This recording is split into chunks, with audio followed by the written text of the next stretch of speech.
Sir Geoffrey Clifton-Brown. Deputy Speaker, thank you very much for giving me the opportunity to catch your eye in this important but short debate on a short and, in my view, unnecessary bill.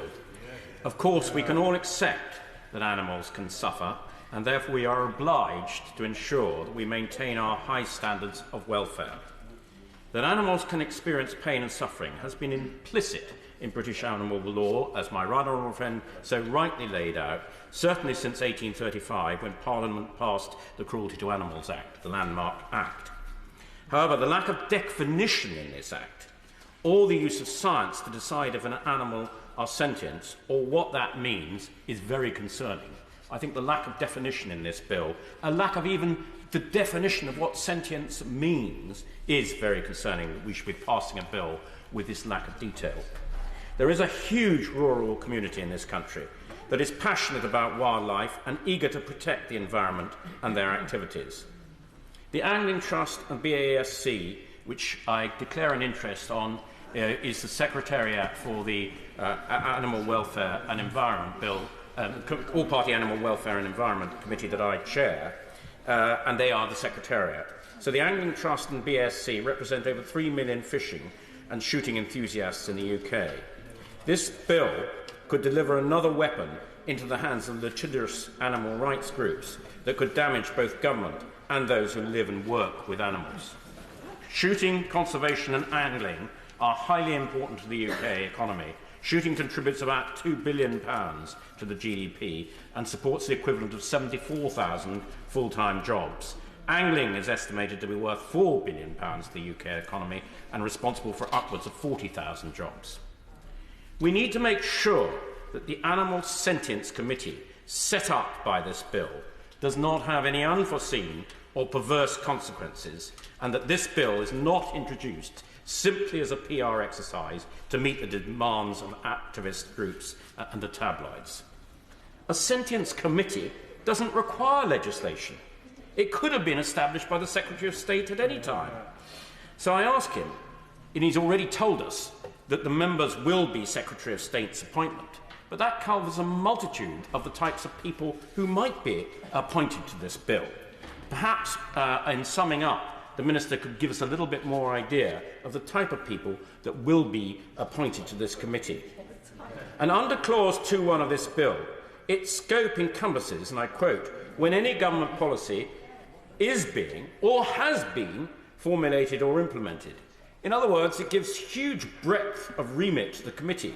So what will be the committee's resources in terms of fund and a secretariat available to the committee? Wouldn't it be more sensible to limit its remit to the areas covered currently by the European law on sentience, on which this party manifesto said that we were going to legislate?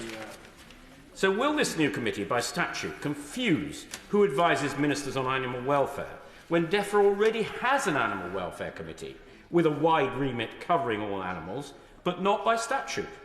Will this new sentience committee, which is implemented by statute, be superior to the Animal Welfare Committee, which has been established decades ago and works perfectly well? Or will it be a subcommittee of the Animal Welfare Committee? If so, will the Animal Welfare Committee be required to improve its reports before publication? What will be the difference between the remit of the two committees? There's no requirement in the bill for the committee to consider the public interest or the legislative or administrative provisions and customs of the UK, relating in particular to religious rights, cultural traditions and regional heritage. In a meat-eating society where vertebrate animals are farmed and hunted for food, are used in scientific and medical research under strict legal limits, but the fact that the committee is not required to consider the public interest could lead to a conflict between activist groups and the government. So will the Minister therefore balance the requirement to have all regard to animal welfare with a requirement to have regard to the public interest? Can the Minister give assurance that the medical, scientific, farming, fishing and shooting interests will be represented? This is crucial because otherwise it's going to breed a great deal of resentment in the rural communities. And there are other ways of recognising sentience in legislation. We could have followed New Zealand's example and amended the Animal Welfare Act 2006, just merely to include sentience. That's all that needed to happen. Policy and legislation should be science and evidence-based, always. It's extraordinary that there's no definition of sentience in the bill. And despite 80% of the respondents to government consultations supporting the inclusion of a definition in this bill, it still isn't there. Instead, the Secretary of State may, by regulation, bring in any non-vertebrate animal within the meaning of animal for the purposes of the Act, Clause 5, subsection 2. But there is no requirement to show scientific proof that non-vertebrae are sentient. Philosophers and scientists have been arguing for centuries about which non-vertebrate animals are sentient and what that actually means. And here we have a bill that doesn't clarify that debate that's been going on for centuries. The bill originated in demands for sentience to be explicitly written into law after Brexit, but the bill does not contain the safeguards within the EU law on sentience. EU law on sentience is limited, balanced. It applies to agriculture, I quote, it applies to agriculture, fisheries, transports, internal market, research and technological development and space policies. Member States, and this is the particular part of European law, Member States are required to have full regard to animal welfare and whilst respecting the legislative or administrative provisions and customs of the individual EU countries, relating in particular to religious rights, cultural tradition and regional heritage. And I am going to try and see if we can get an amendment included in the bill, and I hope the government might support this.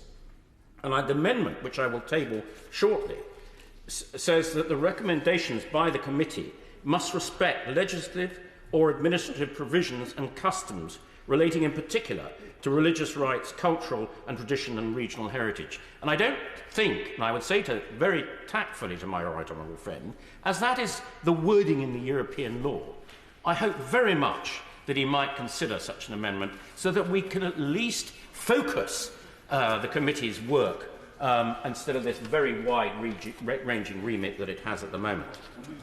So can the Minister give an assurance that nothing in the bill will have an impact on activities conducted with all regard to animal welfare within the law? Does the Minister believe, as some do, that sentience confers rights, and if so, what rights are conferred? In conclusion, Mr. Deputy Speaker, clarity is required on animal welfare advice within government. The composition and remit of the committee, the balance between the public interest and sentience and assurances that legal activities such as research, farming and country sports will not be damaged by this bill. This final conclusion, I would say to my right honourable friend and the Minister, please could we have an answer to that final question when the Minister sums up?